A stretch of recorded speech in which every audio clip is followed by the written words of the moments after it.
In this, see how to uninstall and again reinstall NVIDIA drivers in Windows.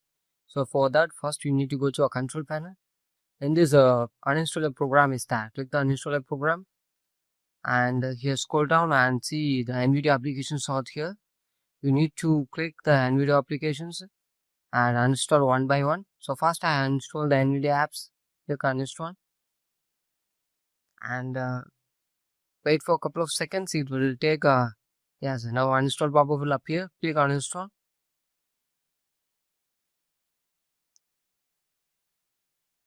Yes. So one by one you need to do the same things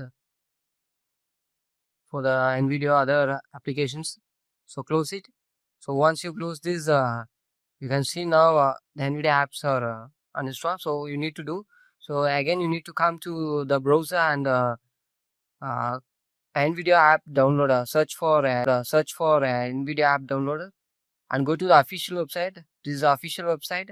So after click download now, you always download the application in official website. Okay. So yes, the download is started. So once the download is completed, you click the icon and the installation is started. As agree and continue. Now the installation is ongoing. So it's preparing for launching.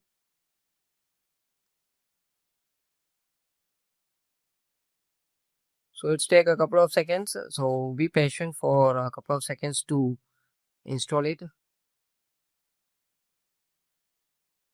And the NVIDIA controller, you need to go to the Microsoft store and you need to install it. Okay. And click next. Click next. And you can log in or you can skip to app.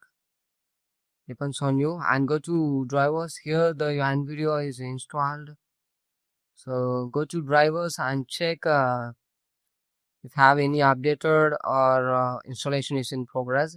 You can see now it's installed and get ready driver and it installed successfully. So this is how to install, and make sure you need to download from our official website. Okay, thank you.